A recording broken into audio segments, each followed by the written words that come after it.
ನಮಸ್ತೆ friends, welcome to Ashwini ಕನಸು blog. ಎಲ್ಲ ಹೇಗಿದ್ದೀರಾ? ಚೆನ್ನಾಗಿದ್ದೀರಾ ಅಂತ ಭಾವಿಸ್ತಾ ಇವತ್ತಿನ ವೀಡಿಯೋನ ಸ್ಟಾರ್ಟ್ ಮಾಡ್ತಾ ಇದ್ದೀನಿ. ಫ್ರೆಂಡ್ಸ್, ಇವತ್ತಿನ ವೀಡಿಯೋದಲ್ಲಿ ಬಂದು ಏನಪ್ಪ ಅಂತಂದರೆ, ತಾಯಿ ಮಾಡಿರೋ ತಪ್ಪಿಗೆ ಮಗಳಿಗೆ ಯಾಕೆ ಶಿಕ್ಷೆ ಅಂತ ನಂಗೆ ಗೊತ್ತಿಲ್ಲ ಫ್ರೆಂಡ್ಸ್.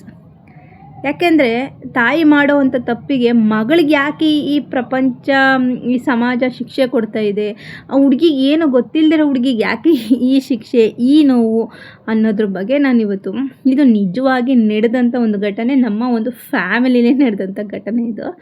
ಇದರಲ್ಲಿ ಮಗಳ ತಪ್ಪೋ ತಾಯಿ ತಪ್ಪೋ ಅಂತ ನೀವೇ ಕಮೆಂಟ್ ಬಾಕ್ಸಲ್ಲಿ ಪ್ಲೀಸ್ ಇದಕ್ಕೆ ರಿಪ್ಲೈ ಕೊಡಿ. ಹಾಗೆ ಈ ವಿಡಿಯೋದಲ್ಲಿ ಇಷ್ಟ ಆದರೆ ಒಂದು ಲೈಕ್ ಮಾಡಿ. ಫ್ರೆಂಡ್ಸ್, ಏನು ಗೊತ್ತಾ, ಒಂದು ಫ್ಯಾಮಿಲಿ ಒಬ್ಬರು ಏನಂದರೆ ಒಂದು ಒಳ್ಳೆ ಕಡೆ ನೋಡಿ ಒಂದು ಸಂಬಂಧಕ್ಕೆ ಮದುವೆ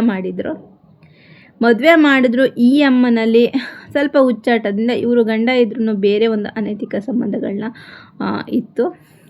ಮತ್ತು ಅದಾದಮೇಲೆ ಗಂಡ ಡ್ರಿಂಕ್ಸ್ ಮಾಡೋದು, ಇಸ್ವೀಟ್ ಆಡೋದು ಮತ್ತು ಬೇರೆ ಒಂದು ಚಟಗಳಿಗೆ ಅವನು ಎಡಿಟ್ ಆಗಿದ್ದ.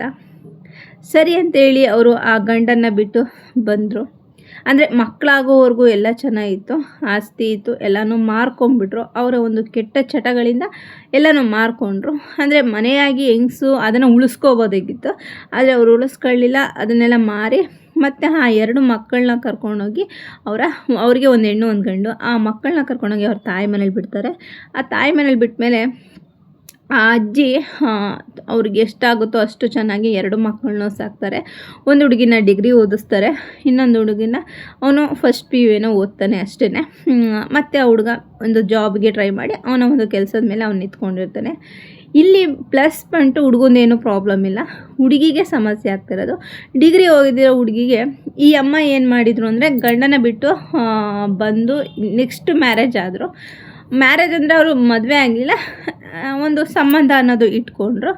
ಆ ಯಪ್ಪ ಏನು ಮಾಡ್ದ ಅಂದರೆ, ಜೊತೆಗೆ ಇದ್ದು ಒಂದು 5-6 ವರ್ಷ ಇದ್ದು ಮತ್ತು ಇವ್ರ ಕೈಲಿ ಸಾಲ ಮಾಡಿಸ್ಬಿಟ್ಟು ಅವರು ಬೇರೆ ಮದುವೆ ಆಗಿ ಈ ಅಮ್ಮನ ನಡು ನೀರಲ್ಲಿ ಕೈ ಬಿಟ್ಬಿಟ್ಟು ಹೊಂಟೋದ್ರು.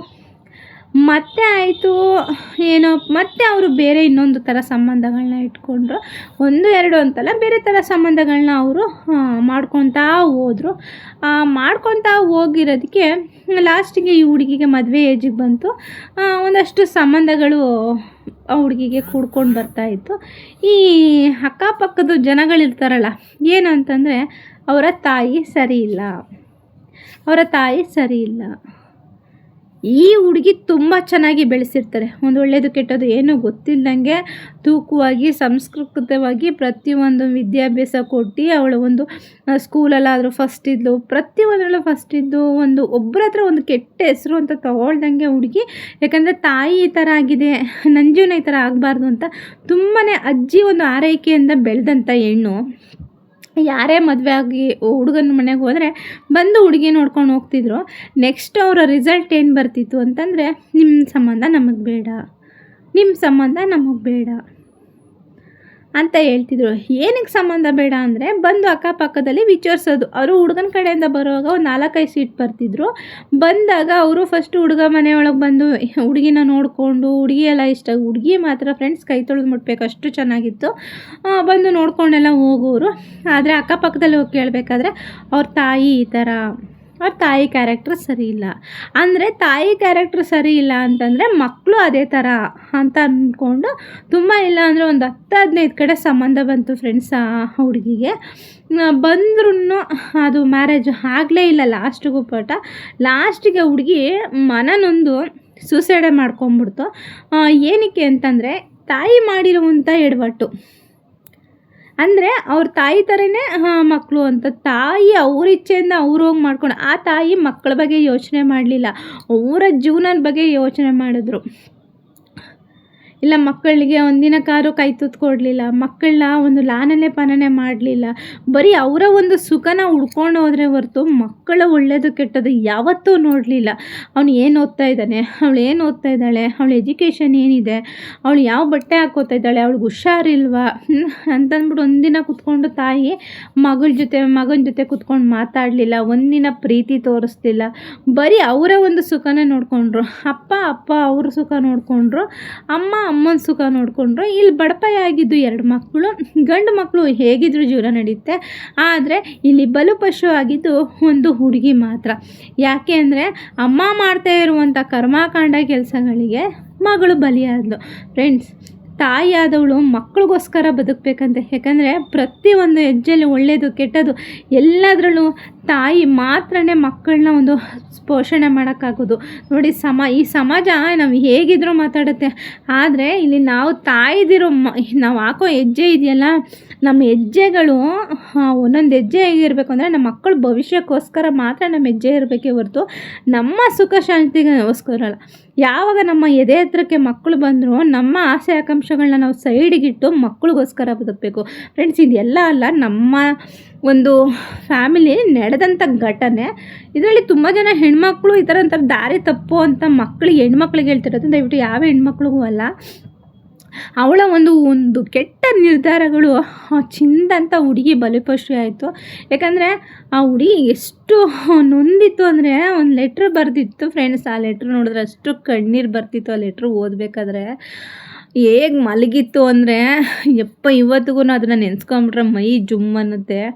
ಮತ್ತು ಆ ಹುಡುಗ ಇನ್ನು ಅಜ್ಜಿನೂ ತೀರೋಯ್ತು. ಅಜ್ಜಿ ತೀರೋದ್ಮೇಲೆ ಆ ಹುಡುಗನೂ ಅಬ್ಬೆ ಪರಿ ಆ ಥರ ಅಂದರೆ ಹೇಳೋರಿಲ್ಲ ಕೇಳೋರಿಲ್ಲ ಯಾವ ಥರ ಆಗೋಯ್ತು ಅಂತಂದರೆ ಅವ್ರ ಮನೆ ಲೈಫು ಯಾರೂ ಊಹೆ ಮಾಡ್ಕೊಳಕ್ಕಾಗಲ್ಲ. ಹಾಗೆ ತಾಯಿ ಮಾಡಿದ ತಪ್ಪಿಗೆ ಈ ಹುಡುಗಿಗೆ ಯಾಕೆ ಶಿಕ್ಷೆ ಆಯಿತು? ಯಾರು ಒಬ್ರು ಮದುವೆ ಆಗ್ಬೋದಾಗಿತ್ತಲ್ಲ. ಹುಡುಗಿನ ನೋಡಿದ ತಕ್ಷಣ ತಾಯಿ ಕೆಟ್ಟವಳು ಅಂದ ತಕ್ಷಣ ಮಕ್ಕಳು ಕೆಟ್ಟವರಾಗಿರ್ತಾರಂತ ಹೇಗೆ ನಂಬ್ತೀರಾ?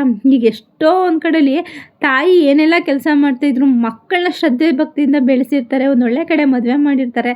ಅಲ್ಲಿ ಸೈ ಅನ್ಸ್ಕೊಳ್ಳೋ ಹೆಣ್ಮಕ್ಳು ಎಷ್ಟು ಜನ ಇರ್ತಾರೆ ಅಲ್ವಾ? ಎಷ್ಟೋ ಹೆಣ್ಮಕ್ಳು ತಾಯಿ ತಪ್ಪುದಾರಿ ನಡೆದ್ರು ಮಕ್ಕಳ ನ್ಯಾಯ ರೀತಿಯಲ್ಲಿ ಬೆಳೆಸಿ ಅವ್ರಿಗೊಂದು ಲೈಫ್ ಕಟ್ಕೊಟ್ಟು ಆ ಮಕ್ಕಳು ಅಲ್ಲಿ ಗಂಡ ಮನೆ ಸಂಸಾರ ಅಂತ ಒಪ್ಕೊಂಡು ಎಷ್ಟು ರಿಚ್ ಆಗಿರ್ತಾರೆ. ಆದರೆ ಸಮಾಜ ಎಲ್ಲದಕ್ಕೂ ಒಂದೊಂದು ಅವಕಾಶ ಕೊಡಬೇಕಂತೆ ಫ್ರೆಂಡ್ಸ್. ಕೆಲವು ಸಮಾಜ ಅವಕಾಶ ಕೊಡಲ್ಲ. ಹೆಣ್ಮಕ್ಳಿಗೆ ಇನ್ನಷ್ಟು ತಮ್ಮ ಮನೇಲಿ ಹೆಗ್ಣ ಸತ್ತಿದ್ರೂ ಇನ್ನೊಬ್ಬರ ಮನೇಲಿ ಹೋಗಿ ಏನು ಸತ್ತಿದೆ ಅಂತ ನೋಡುವಂಥ ಜನ ಇಲ್ಲಿ ಇರುವಂಥದ್ದು. ನನಗಂತೂ ಫ್ರೆಂಡ್ಸ್ ಆ ತಾಯಿ ಮಾಡಿದ್ದು ತುಂಬಾ ತಪ್ಪು ಅಂತ ಅನ್ನಿಸ್ತದೆ. ಆ ಅಮ್ಮ ಮಾಡಿದ್ದು ತುಂಬಾ ತಪ್ಪು ಅಂತ ಅನ್ನಿಸ್ತದೆ ಫ್ರೆಂಡ್ಸು. ಹೆಣ್ಣು ಕುಲಕ್ಕೆ ಅವಳೊಂಥರ ಶಾಪ ಇದ್ದಂಗೆ ಅಂತಲೇ ಹೇಳಬೇಕು. ನನಗೆ ಅನಿಸಿದ್ರೆ ಅದೇ ಥರ ನಾನು ಮಾತಾಡೋಕ್ಕೆ ಇಷ್ಟಪಡೋದು. ಯಾಕೆ ಅಂದರೆ ನಾವು ಎತ್ತು ಮಕ್ಕಳಿಗೋಸ್ಕರ ಬದುಕಬೇಕಂತ ಯಾರಿಗೋಸ್ಕರನೂ ನಾವು ಬದುಕೋದು ಬೇಡ. ಇಲ್ಲ ಒಂದು ತಪ್ಪು ದಾರಿ ತುಳಿದಿದ್ದೀವ, ನಮ್ಮ ಮಕ್ಕಳಿಗೋಸ್ಕರ ಮಾತ್ರ ತಪ್ಪು ದಾರಿ ತುಳಿದಿರ್ತೀವಿ ಹೊರತು ಬೇರೆ ಯಾರಿಗೋಸ್ಕರನೂ ಅಲ್ಲ ಆಗಿರುತ್ತೆ. ಯಾಕೆಂದರೆ ನೀನು ಒಂದು ಲೈಫು ಸರಿ ಇಲ್ಲ ಅಂತ ಬಿಟ್ಟೆ 2ನೇ ಲೈಫ್ ಕಟ್ಕೊಂಡೆ, ಆ ಲೈಫ್ ನೀನು ಸರಿಯಾಗಿಲ್ಲ ಅಂದಮೇಲೆ ಇನ್ನು 3ನೇ ಲೈಫ್ ನೀನು ಚಾಯ್ಸ್ ಮಾಡಬೇಕಾಗಿದ್ದು ಮಕ್ಕಳಿಗೋಸ್ಕರ ಲೈಫ್ನ ಚಾಯ್ಸ್ ಮಾಡಬೇಕು. ಯಾರೇ ತಂದೆ ತಾಯಿಗಳಿಗೋಸ್ಕರ ನಮ್ಮ ಸುಖಕ್ಕೋಸ್ಕರ ನಮ್ಮ ಮಕ್ಕಳನ್ನ ಬಲಿ ಕೊಟ್ಟರೆ ಏನು ನ್ಯಾಯ ಹೇಳಿ? ಹುಟ್ಟಿದಾಗ್ಲಿಂದ ಮಕ್ಕಳ ಕಷ್ಟ ಸುಖನೇ ಕೇಳಿಲ್ಲ. ಊಟ ಮಾಡ್ದೋ ತಿಂದೋ ಏನು ಎಂತು ಅವ್ರು ಎಲ್ಲಿ ಏನು ಮಾಡ್ತಾಯಿದ್ದಾರೆ ಅಂತಲೇ ಆ ತಾಯಿಗೆ ಅರಿವಿಲ್ಲ. ಒಟ್ಟಲ್ಲಿ ಅವ್ರಿಗೇನಂದರೆ ನಾನು ಚೆನ್ನಾಗಿರಬೇಕು, ನಾನು ಸ್ಟೈಲ್ ಮಾಡಬೇಕು, ಸೋಕಿ ಮಾಡಬೇಕು, ತಿನ್ನಬೇಕು, ಉಣ್ಣಬೇಕು, ಅಲ್ಲಿ ಇಲ್ಲಿ ಸುತ್ತಬೇಕು, ಇಷ್ಟೇ ಹೊರತು ಮಕ್ಕಳ ಬಗ್ಗೆ ಒಂದು ದಿನ ಆದರೂ ಕೂತ್ಕೊಂಡು ಒಂದು ಕನಸು ಕಟ್ಟಲಿಲ್ಲ. ನನ್ನ ಮಕ್ಕಳು ಈ ಥರ ಓದಬೇಕು, ನಾನು ಇಂಥ ಮನೆಗೆ ಮದುವೆ ಮಾಡಬೇಕು, ಅವಳ ಲೈಫನ್ನ ಕಟ್ಕೊಡ್ಬೇಕು ಅಂತ ಯೋಚನೆ ಮಾಡಿದರೆ ಆ ತಾಯಿ ಆ ಮಗಳಿಗೋಸ್ಕರ ಏನೋ ಎಡ್ಗ ಸಹಜ. ಆ ಎಡ್ಗದ ಮೇಲೆ ತಿದ್ದುಕೊಂಡು ಮಕ್ಕಳಿಗೋಸ್ಕರ ಬದುಕಿದರೆ ಇವತ್ತು ಆ ಹುಡುಗಿ ಬದುಕಿ ಒಬ್ಬರ ಮನೆ ಬಾಳಿ ಬೆಳಗ್ತಿತ್ತಲ್ವ. ಏನೋ ಗೊತ್ತಿಲ್ಲ ಫ್ರೆಂಡ್ಸ್, ಆ ಹುಡುಗಿಗೆ ಪ್ರಪಂಚದ ಅರಿವೇ ಇಲ್ಲ. ಓದ್ತಾ ಇದ್ದಾಳೆ ಅಷ್ಟೇ. ಆದರೆ ಅವಳು ಎಷ್ಟು ಮುಗ್ಧ ಹುಡುಗಿ ಅಂದರೆ ಅದು ಯಾವುದ್ರ ಬಗ್ಗೆನೂ ಅದಕ್ಕಿಲ್ಲ.